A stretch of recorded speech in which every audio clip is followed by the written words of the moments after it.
Hello, everybody. Hello and welcome.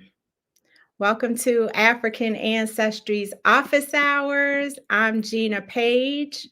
I'm the president and co-founder of AfricanAncestry.com.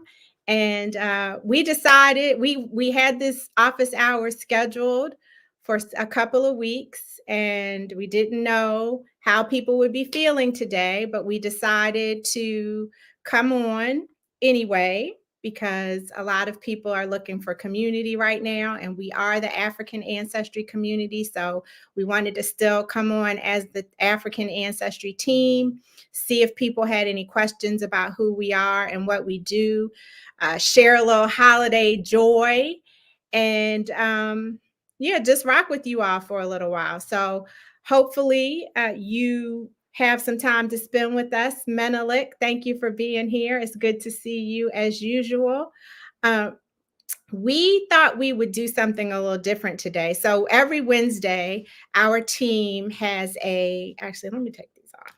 Every Wednesday, we have our team meeting and we call it a cipher. And we decided with uh, the sentiment in the community, certainly here in DC, certainly in the communities that we participate in individually, there's a very heavy spirit. And so we decided to start our meeting with a meditation that was led by one of our company elders, not me, but my father, who is Dr. Jerome Page. He is the meditativist. Did I say that right? Meditativist. Yes, meditativist. Meditativist. And so a meditativist he's the only one. He's one of one meditativists, and he brings together meditation and action. Meditation as a tool for us to be able, in this case, for us to be able to move forward. And so I invited him to lead our African Ancestry online community in a short meditation to kick off our office hours. So I think maybe you've been on our office hours once or twice a long time ago, but welcome. Yeah, it's been a long time since I've been on the office hours, but yes, it's good to be back and it's good to see everybody. Hello, everyone. Yes, as Gina mentioned, the day started off, or if we were up late last night or early this morning, our spirits kind of went every which way in terms of, for many of us who had to deal with the outcomes of the election that we didn't particularly care for. And like many folks, we've been grappling with this. And one of the things I do is develop meditations to help people address or process information. And this one, we call it working with opposites. And there are two opposites we're going to work with for the next 10 minutes. One is called resilience, and the other is called non-resilience. Within the 1 second, I forgot to bring the rest of the team on because we need everybody to participate in this. So I'm going to bring on Simone Jones, who is our head of operations. Hey, Simone. Hey, everybody. Tasia, who is our customer service manager, and Stanley, who is our customer operations manager. Sorry, I never say that right. Her role has expanded, y'all. Shout out to Tasia. And then Dr. Stanley Hooker, who is our senior scientist. So I just wanted you all to see everybody, to let you know that we're all here for this exercise. And now Stanley, let's just leave it to Dr. P to be on the screen. Okay, thank you again. So we're going to engage in what I call working with opposites meditation, and the two opposites are resilience and non-resilience. We, as an African ancestry community, we believe in resilience, and we call on our ancestors to support us in our daily life and through action. So what I'd like you to think about and take a pause for is to settle into a comfortable position and in your chair, And if you want to change your position while we spend the next 10 minutes meditating, you can do that as well. So find a comfortable position, and you can either be sitting or lying down. If you feel comfortable, close your eyes. And if you don't feel comfortable, keep your eyes open, but let them have a downward gaze. So we're going to start with a few breaths. We're going to start with a breathing meditation. So we're going to breathe in. We'll feel our belly rising. Breathe out. Feel our belly falling. And just do that a couple of times. Breathe in. Sense your belly rising. Breathe out. Sense your belly falling. Now, shift your attention to counting your breaths. We'll start with the number 6. So you're going to breathe in the count of 6. Breathe out for the count of 6. Breathe in for the count of 6. And breathe out for the count of 6. And as you're breathing and counting, notice what's happening in your body mind. So let's take about 60 seconds and start with your breathing. Breathe in, belly rising. Breathe out, belly falling. And then pick up the count. Breathe in for 6 counts. And then breathe out for 6 counts.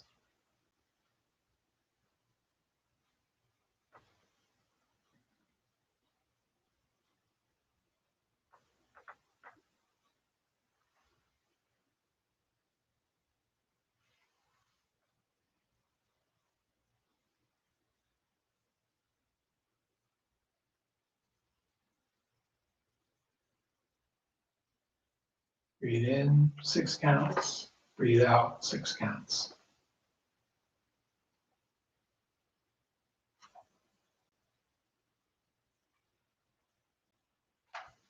And as you're breathing, I invite you to shift your attention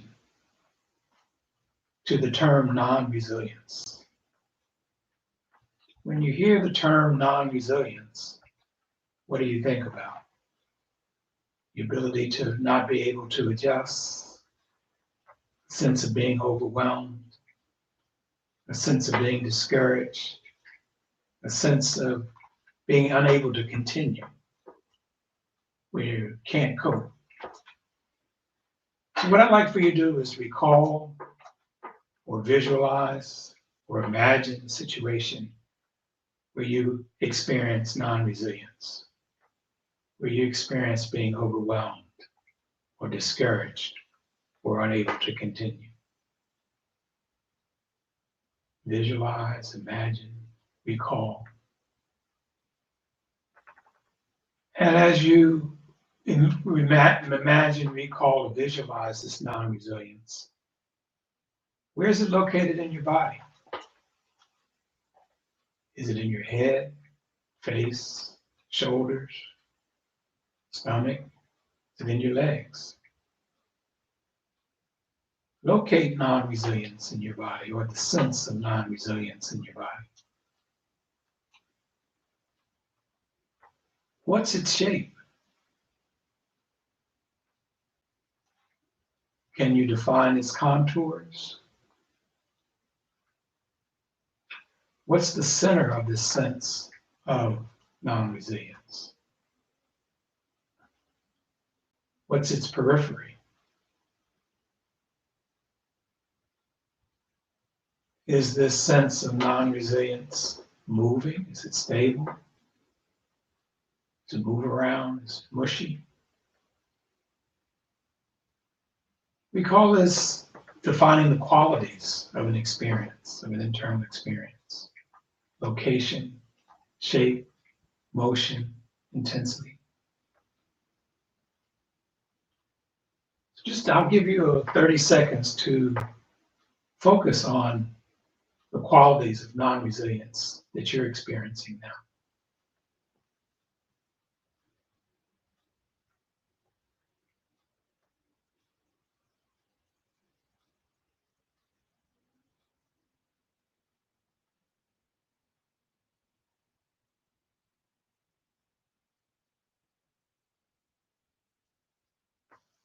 Take a couple deep breaths. Breathe in, belly rising. Breathe out, belly falling.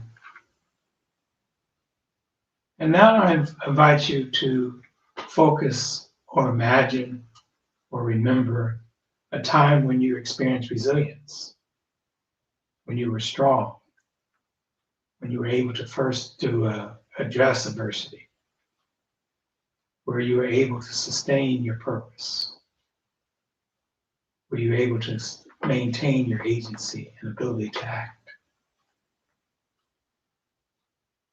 Imagine a time when you were highly resilient and locate that in your body. Where is it located? Is it in your arm, in your feet, in your head, in your mouth? What's the shape of resiliency? Is it vibrating or is it still?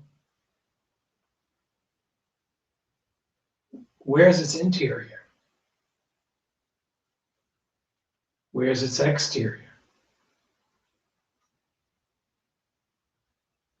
What are its boundaries?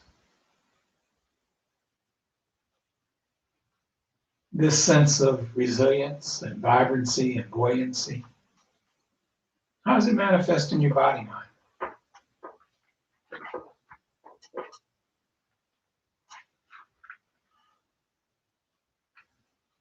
And breathe in again, inhale, belly rising, exhale, belly falling. Now imagine non-resilience. Recall non-resilience. And then imagine or recall resilience. Experience non-resilience in your body, then experience resilience in your body. And go back and forth. Explore non-resilience, feelings of being overwhelmed, disconcerted, and experience of being confident, ability to act with agency, straightforwardness. Go back and forth. What are the qualities of non-resilience? What are the qualities of resilience? And locate those feelings in your body, mind.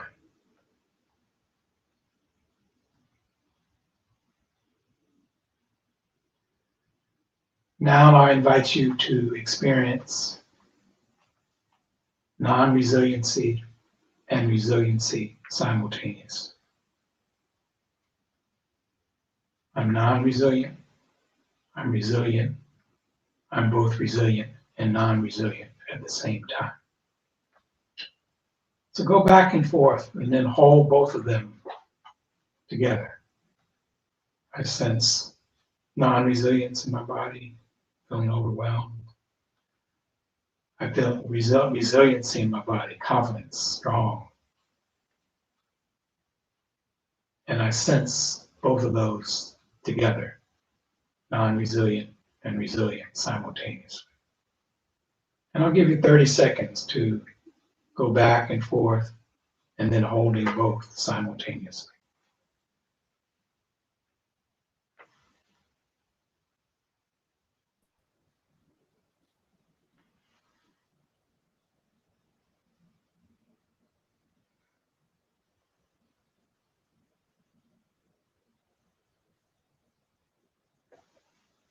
Now, when you feel ready, silently affirm, I honor both resilience and non-resilience within me. I am whole, grounded, and open to growth. I honor both resilience and non-resilience within me. I am whole, grounded, and open to growth. So now take a deep breath, feeling grounded. Slowly open your eyes when you're ready.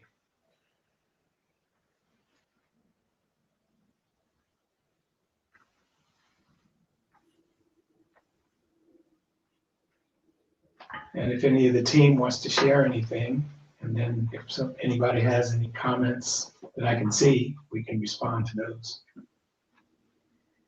Yeah, I want to thank everybody for doing that short, brief meditation with us. And if the team wants to come on, I think one of the things to think about is just, how did it make you feel? And remember those feelings. And when you need to call on resilience, or when you need to deal with non-resilience, you have a tool now that you can use to move through those feelings.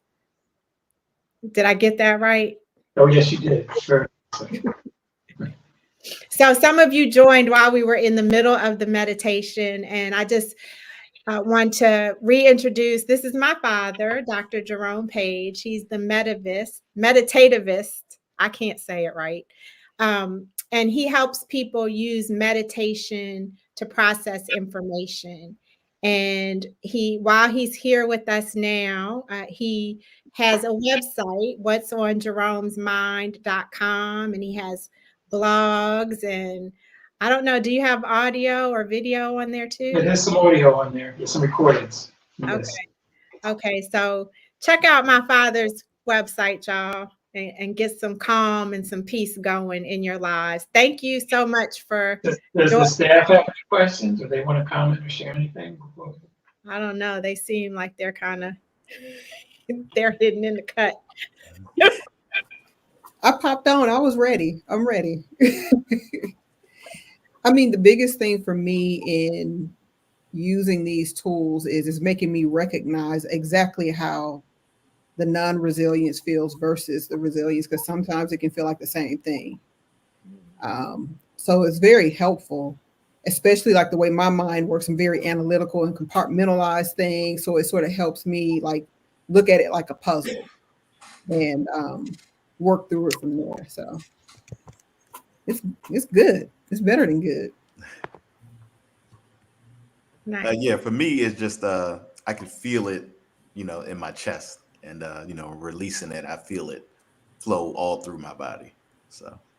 And Lavonda, she's part of our team too. She said the going back and forth between non-resilience and resilience felt like a martial arts pushing hands exercise. Yes. It was quite grounding. Yes. Hey, Lavonda. Thank you, Lavonda. Dr. P is Mr. Miyagi. You'll have to help me with the metaphors. Karate Kid. Wax on, wax off. Phaedra, you want to say anything? Lavonda hit it nail on the head. I mean, that's exactly how I feel right now. It's amazing to know that both of those can live inside of you, and being able to take control of that and work through it with these tools. I think everybody needs it, especially me. So thank you for sharing that. Okay. Gina, you want to say anything before we go for it? No, thank you. But I want you guys to put I don't know what kind of emoji they could put in the chat. Put a peace sign in the chat to shout out my father for participating and bringing us some peace this evening. Thank you so much, Dr. P. Okay, enjoy. Have a good evening. Okay, so my bad, Stanley, my bad. So I thought that I want to know if you guys, thank you, Jai-Pen. I want to know if you guys have any questions in the comments that you want us to answer. I did want to mention something, and I don't know if everyone on my team knows this. I think they do. I think we've talked about it, but we started getting orders early this morning, and we even had a travel order in the shopping cart from AfricanAncestry.com. And I thought, you hear people talking about before the election, you heard people talking about, I got to figure out where I'm going to move if I need to get out of here after the election. And, that's kind of there's been some chatter about that in different circles. But people often wonder, well, where can I go? And we're noticing that people take our test. One of the reasons people take an African ancestry test is to not just understand better who they are because they now know where they're from, but also to give them a place to go. If only to visit. It's definitely a directional tool. And so I want to shout out to everyone who bought some test kits today, post-election test kits purchases, and remind everyone that we launched our holiday shop on November 1st. We're trying to get in on that holiday shopping. Some people start right after Halloween.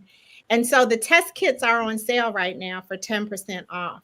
Exactly, Jai Penn, dual citizenship. And so people have also been asking us where should they go and when are our trips. And so I wanted to share with you all when Seaweed bought hers on Friday and can't wait. Seaweed, I'm sorry, I wasn't looking at the picture. What made you decide to get your test kit on Friday?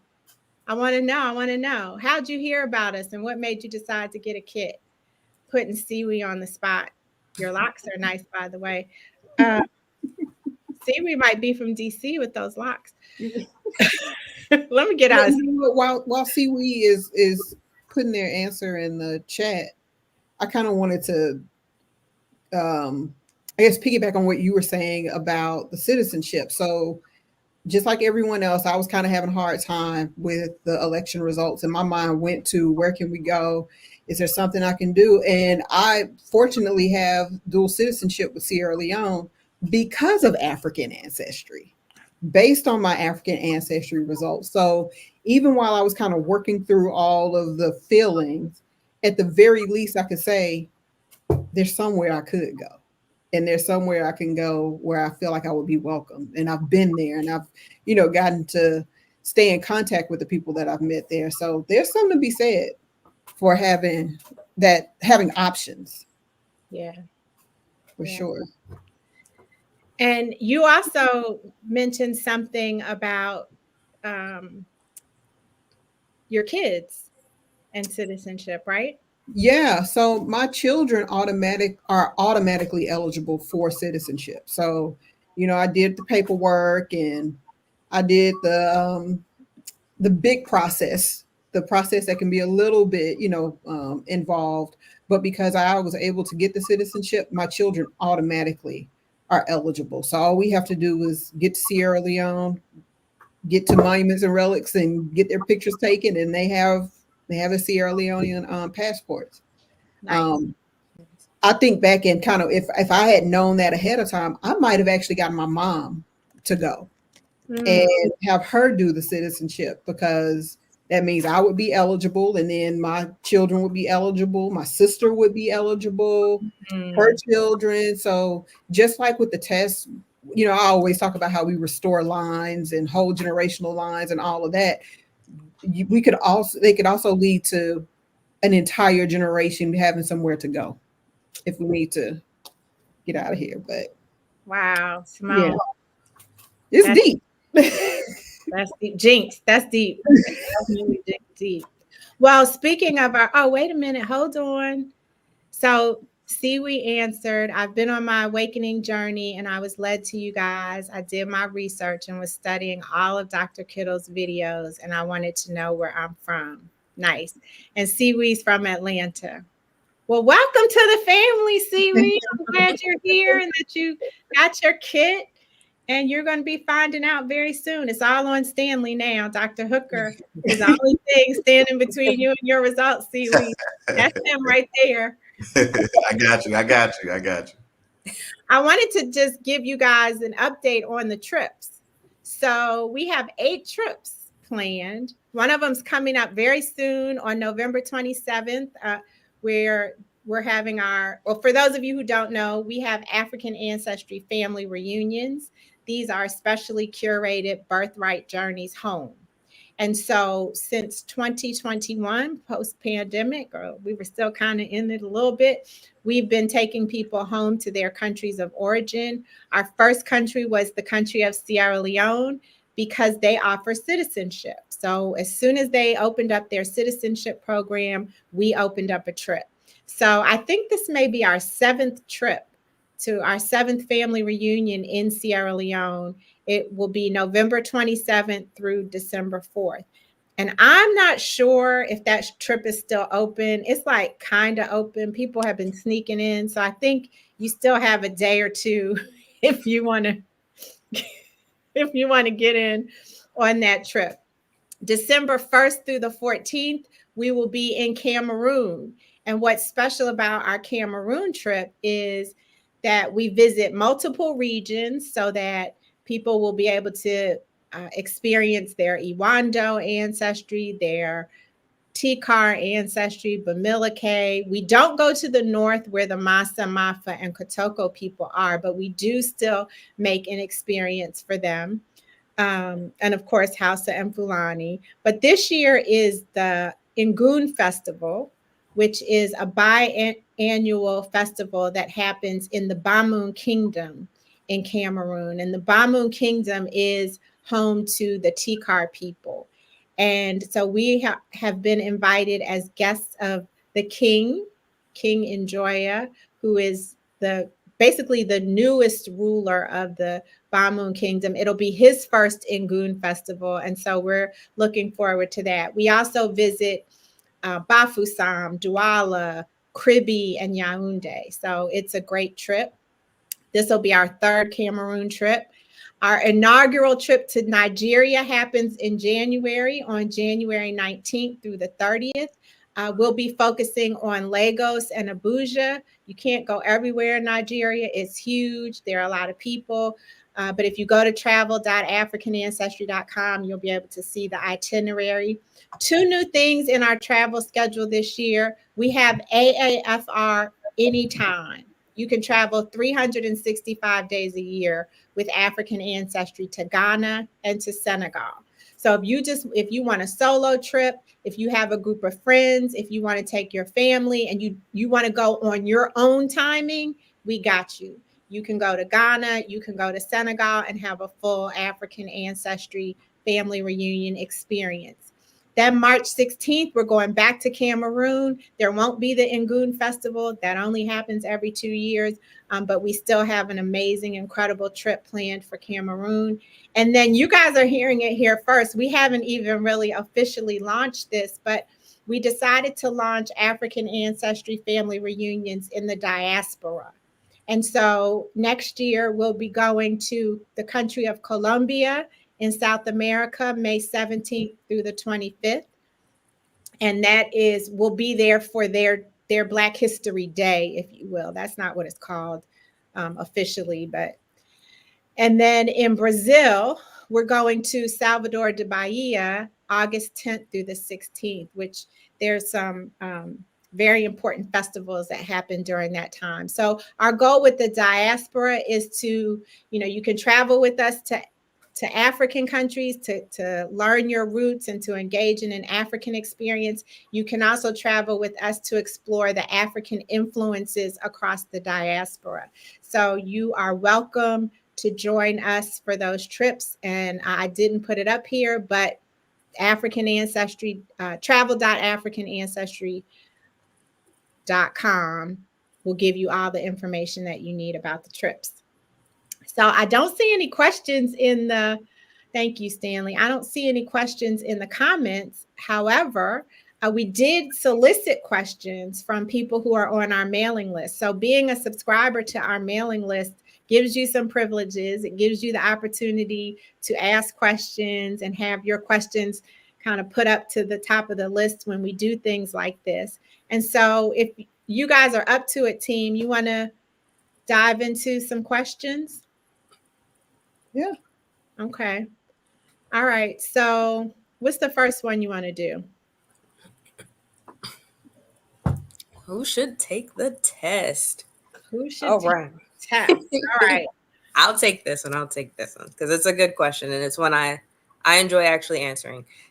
So if you are part of the African diaspora and you want to know which African countries and ethnic groups that you come from, this is the test for you. Any person, regardless of gender, can take our matriclan test. The matriclan test uses the mitochondrial DNA, which is passed from your mother to child, regardless of gender. So anybody can take that test, and it's the perfect test to start with. The second test that we offer is actually the patriclan test, and people assigned male or intersex at birth, they can use the patriclan test because our patriclan test actually uses the Y chromosome, which is passed from father to son. So that one is a great one for the to figure out your paternal lineage. And of course, you know, if you have any questions about who should test, then we're here to help. But we're going to delve into that a little bit further. So we'll stop there. Okay, nice. There was a question about travel. I'm going to put this one up. KG Wills wants to know, will individuals who travel to Sierra Leone this month be able to get a passport if they provide all requested documentation? So yes, if you are a member of the African Ancestry family and we have traced your ancestry to the Mende people or the Temini people or the Limba people living in Sierra Leone today, then you are eligible for citizenship. So yeah, you got to get on that really quickly. And, you know, we've gotten some flack because we just put this trip up like beginning of October, about a month ago now, or 3 weeks ago, we put the trip up. But we didn't put the trip up because the government had not given us a date for the citizenship ceremony, or at least a window of when the citizenship ceremony was going to take place. So we're kind of our hands are tied in a sense. Our Sierra Leonean programming happens in conjunction with citizenship opportunities, at least up till today. So you don't see it on the calendar for 25 because we haven't gotten any information about what they'll be doing for citizenship next year. So if there's any way possible that you can get on this trip, you might want to do that. And Okay. that's a good lesson in cultural differences and how people perceive time. And, you know, we're used to moving very, very, very quickly here all the time. Convenience is a thing. But when you travel to the continent, you develop patience. Yeah. And learn to go with the flow. So yeah. And honestly, I think there may not be a full understanding of what it takes to be able to travel for an American or someone in diaspora to be able to travel. It's not like you can just get 2 weeks off of work. Right. At the drop of a dime. It's not like you just have this much money sitting around waiting to be spent on a trip. We plan, we budget, we take our time. And so we've been trying to help them understand that the more lead time you give travelers or tourists, potential tourists, the more buy-in and the larger the trips will be. Hey, Kathy, thanks for joining us.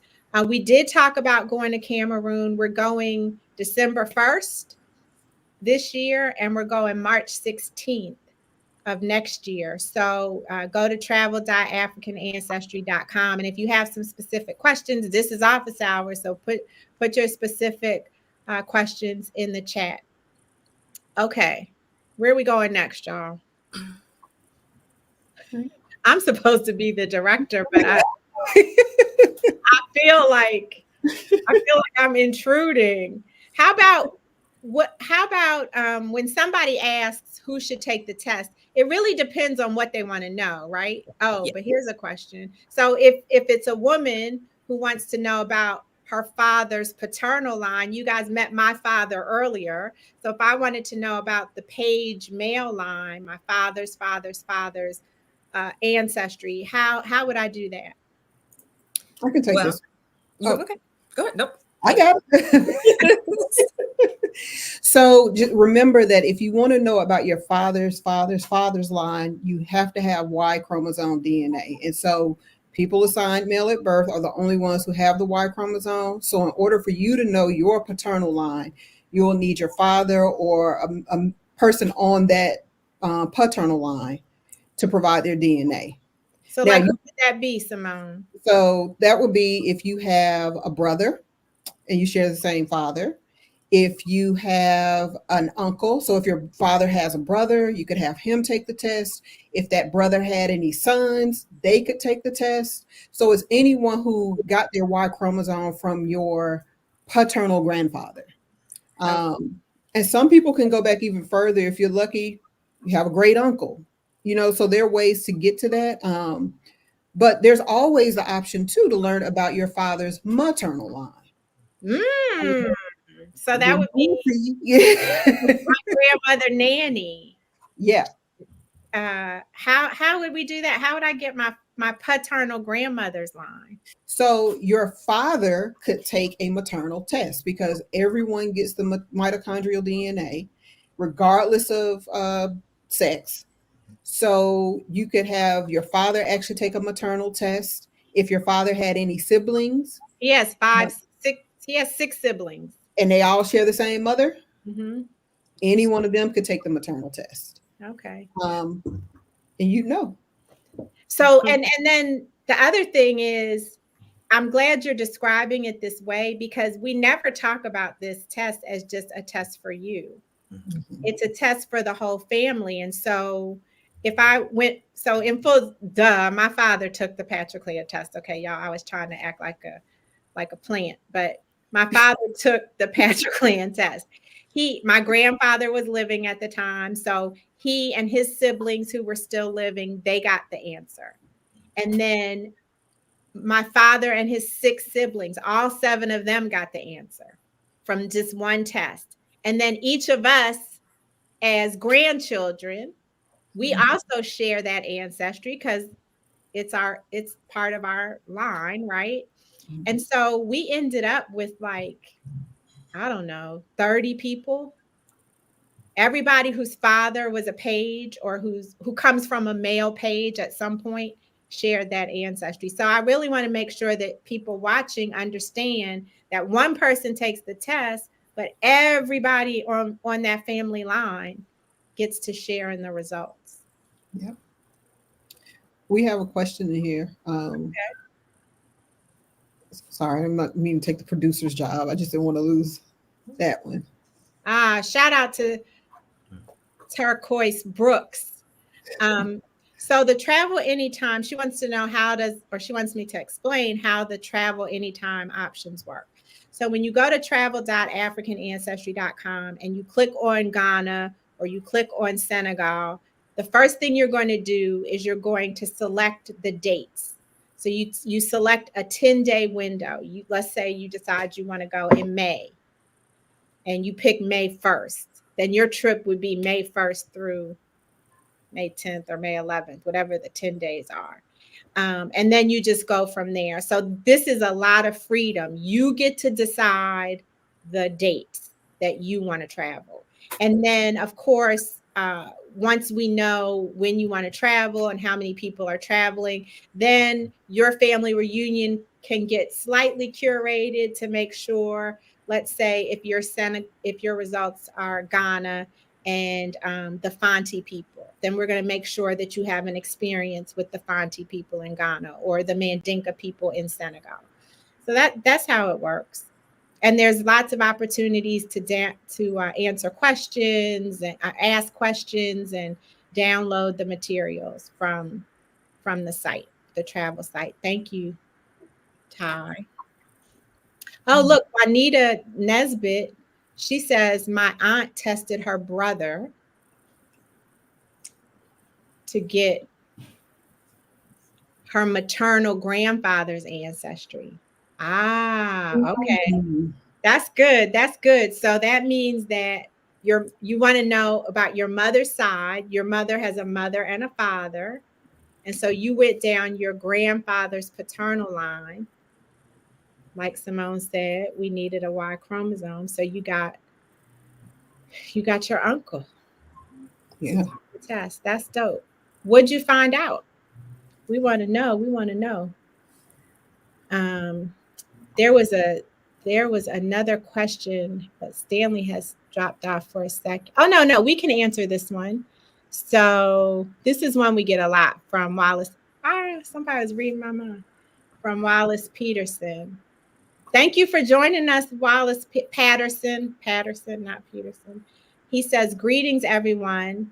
How can, I think he knows, how can I know which one of my ancestors the results are based on, since he got 3 to 4 different places in his results?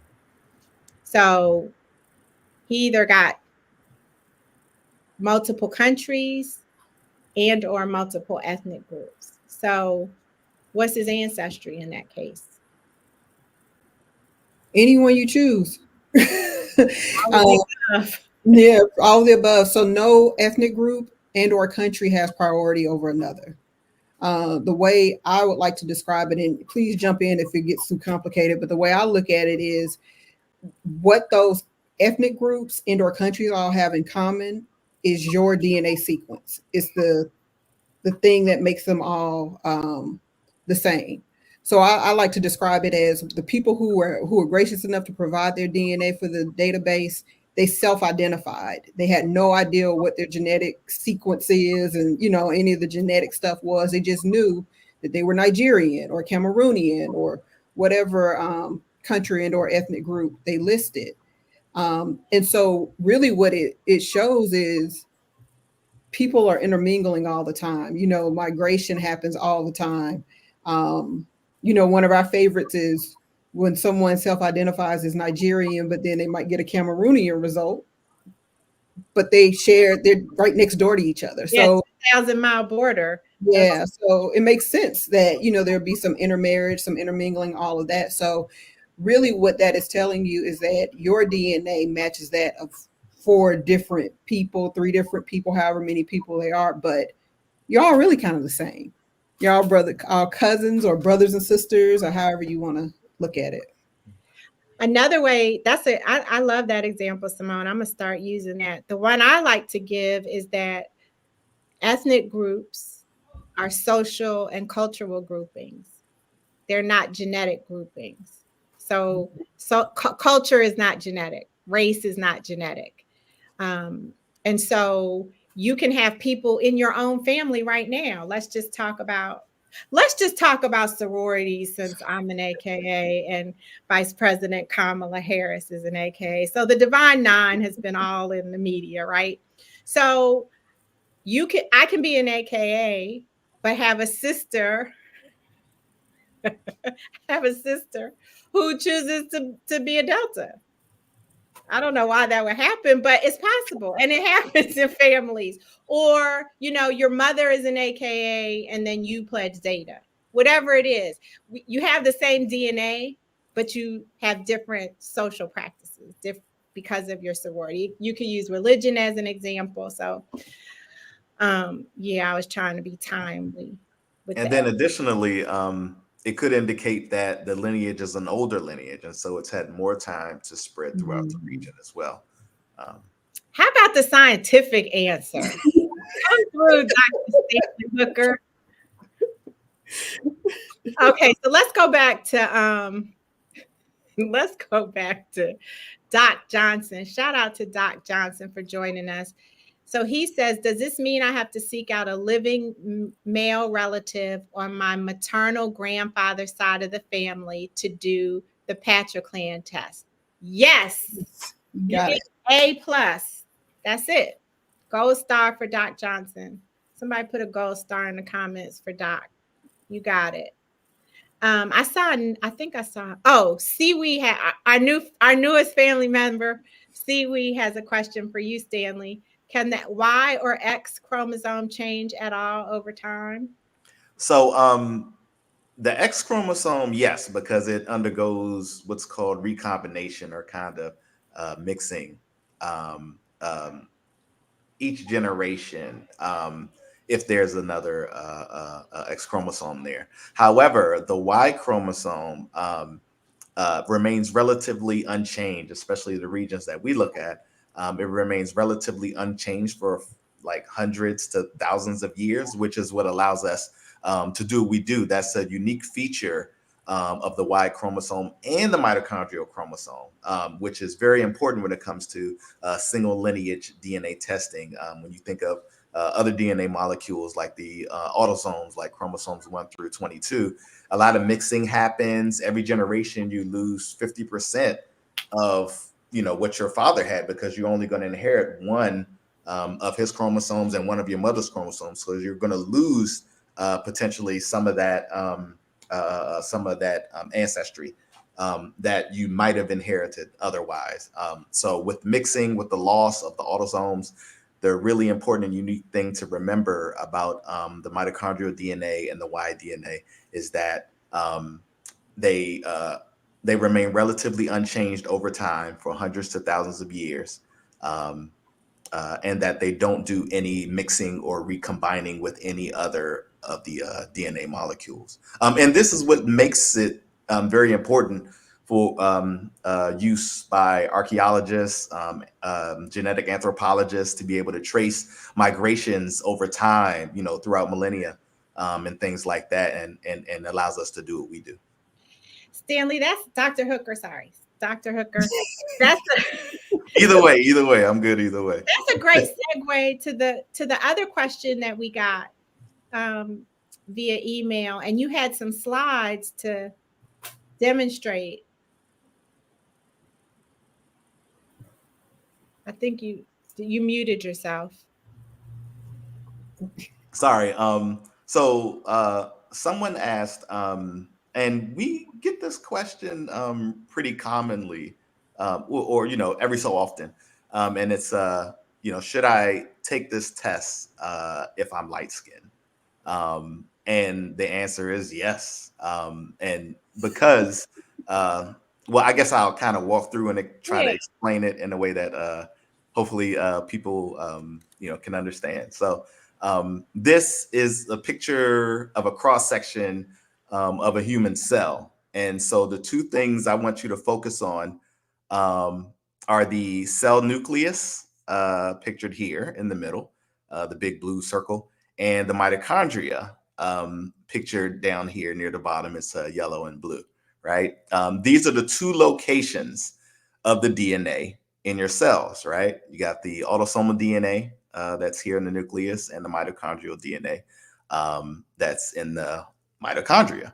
And so the mitochondrial organelles contain what's obviously called mitochondrial DNA, right? And cells contain tens to hundreds of mitochondria, depending on the type of cells they are. So cells that do a lot more work, like muscle cells, may contain like a lot more mitochondria than some of the other cells that aren't as involved in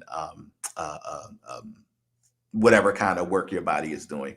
And each mitochondrial cell has many copies of your mitochondrial DNA, right?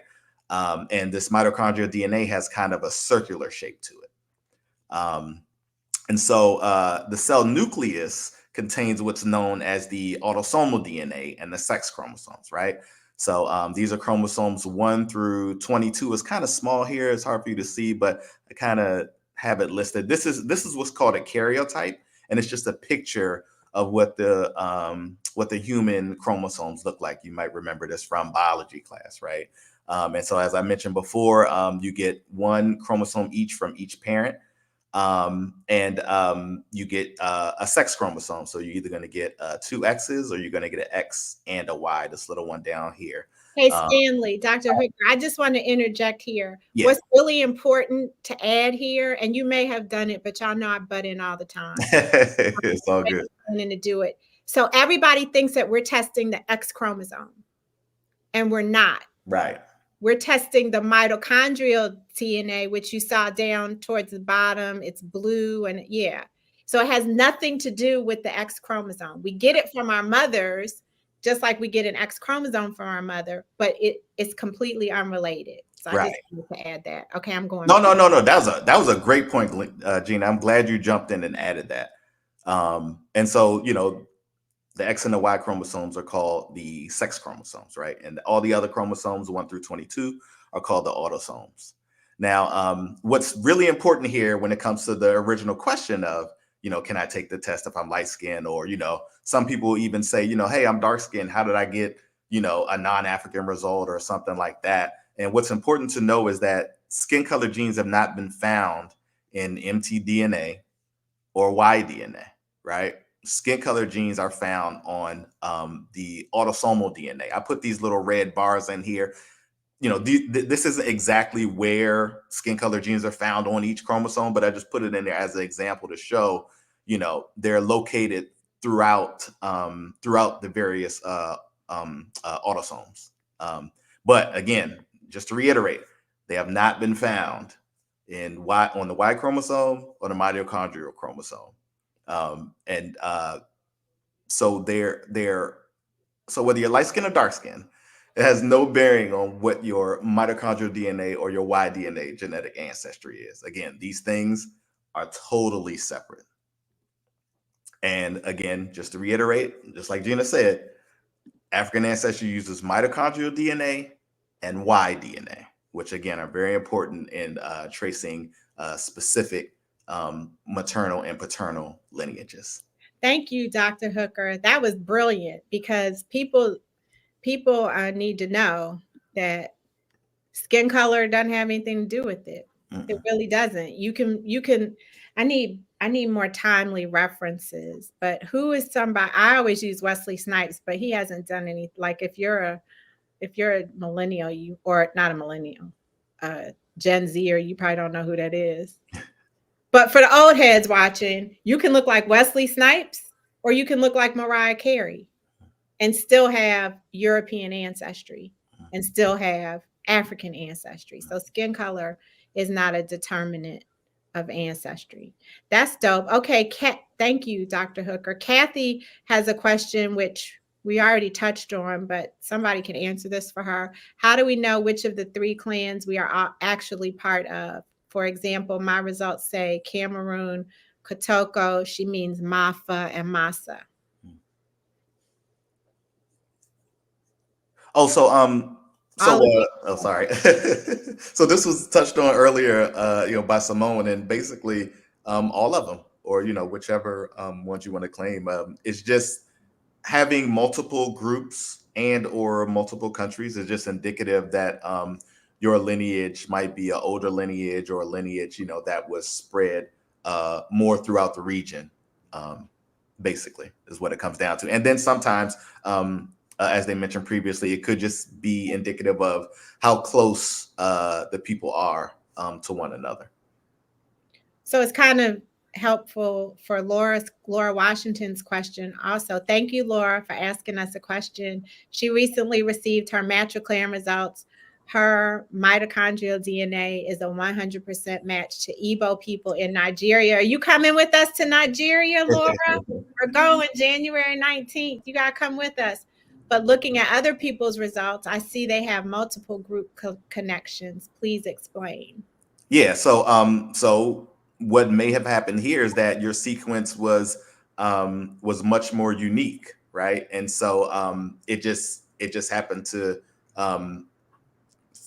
match identically with the Igbo people that we had in our database. So and no one else. Right. Exactly. Anybody except Right. Exactly. So maybe it's not as common. Maybe your lineage is not as common. Maybe it's a more rare lineage that didn't spread as much. Can we shout Laura out for understanding the sequence similarity score? I have these percentages. The percentages can throw people off because of the narrative around what DNA testing is. But my DNA is 100% match to the Igbo people is correct. That is the correct understanding. It also denotes that we have 100% confidence in the result. So shout out to Laura, because we get confusion on that a lot. So yeah, we're giving out gold stars today, Laura. When we used to not be remote and we were all in a bullpen atmosphere, we had a gold star that we would just pass from desk to desk whenever someone had a good question or knock something out the park. They got the gold star. So thank you. I saw another one here. Okay, Ty got that for us. All right. Well, I think we have time for one more question, but actually, I just would like to do a shameless plug and end this on a joyful note.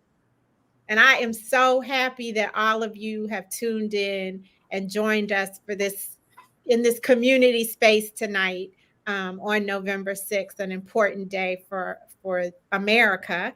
And we wanted to be here for all of you. And so I'm glad that you're here. But I'm the president, so I got to tell y'all something sales related. And we have a holiday shop now, y'all.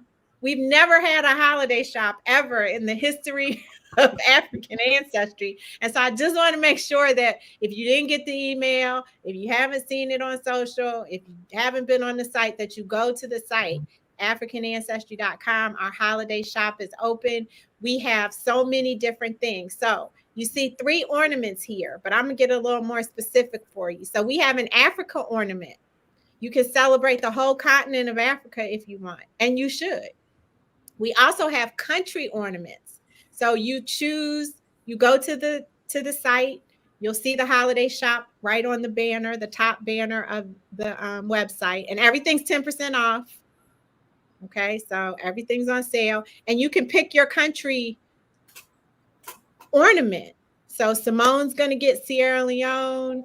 Tasia is going to get, you're on mute. Oh, sorry. Also Sierra Leone. Oh, Sierra Leone. Stanley's going to get Nigeria, maybe Cameroon, maybe Bioko. We got them all. We've got like 14 different countries reflecting the majority of the results. People like Niger, we've never had anything for Niger until recently. We got Niger ornaments, we got Mali ornaments. Like, we are covering as many people as we can. And then we also have ethnic group ornaments. So Simone's going to get Mende. Tasia, you Mende too? I think I'm both. Mende, and she's going to get 2. She's going to get Mende and Temini. Stanley, which one you going to get? Maybe Booby, maybe Yoruba, maybe Tikar. We have 42 different ethnic group ornament designs, y'all, because one of the things that stands apart, makes African Ancestry stand apart, besides the fact that we didn't sell or share your DNA, is that we give you specificity. And so we want you to be able to celebrate your roots specifically. But we didn't stop there. Not everybody has an ethnic group. Not everybody has a country that we can celebrate, but everybody's from Africa. So we have an I Am Africa hoodie. It also comes in a long sleeve t-shirt. So those are on sale, 10% off on the site. And we have an apron, because some of y'all be throwing down at Thanksgiving, at Christmas. Some of y'all just can throw down every day. I don't have that skill. I don't have that talent. But the aprons are dope. Shout out to Chef Lioness for modeling the apron for us. So I just wanted you guys to know. And then, of course, test kits are a wonderful gift, and those are on sale for 10% off as well. So I would love for you all to go over to the website and take advantage of our new holiday shop. We have something new. We got shouted from the rafters. The other thing I want to say is congratulations to Simone. Simone Jones is our head of operations, and she is celebrating 8 years with African Ancestry. Not 1, 2, 3, 4, 5, 6, or 7, but 8 years. She's been helping. She has touched everybody's results for the past 8 years. Stanley has touched everyone's results for the past 8 years. Like, we are doing the work. And that's so important that you know. I don't know any other company that's coming online and they're bringing their team and they're answering your questions and doing the work. And we're Black owned. Yeah. 100% Black owned. So we don't take any of this lightly. I don't take any of it for granted, which is why I wanted to celebrate Simone publicly and thank her for everything that she does. We have other people in the chat. Shout out to Lavonda. She's part of the team. Madam Turquoise Brooks holds it down in the African Ancestry online community. So we're going to come back because we have a lot of questions that people asked us online that we didn't have a chance to answer tonight, because we did want to take time and hold space for how people are feeling right now. Okay, this is good. People have been answering my questions. Doc Johnson says it's great to be part of the stream again, and he's looking forward to testing his father's maternal lineage. Okay, very nice to see if it traces back to Sierra Leone. He's trying to get that citizenship, y'all. I asked W. Williams if he was sorry. I'm making all these gender assumptions. I gotta get it right. I asked W. Williams with the beautiful head wrap if she was coming with us to see Cameroon. And she says, not this time, but she's planning to purchase some holiday merch as gifts. So I am ready for you. Ty is suggesting that we share the shipping dates for ordering. December, the dates range from December 12th to December 14th, depending on your shipping, your carrier preference. So December 14th, not December 15th, December 14th. And I think we're planning to we are planning to put those on the site. We don't have them yet because it's not quite time, but we'll add those dates to the site. All the congratulations to you, Simone. Thank you, Gloria. Gloria says, we appreciate you, African Ancestry. And I think that's a great ending note. So everybody, thank you again for joining us. Thanks to Tasia for setting this whole thing up and making it run smoothly. Thanks to Stanley for stepping up and doing some producer duties. They're trying to eliminate me, y'all. I'm not going to have to be here anymore. And that's great. I love my team. And shout out to Dr. P for joining us with the meditation. Everyone, until we meet again, may you be happy, may you be healthy, and may you be whole. Have a very good evening. Take care.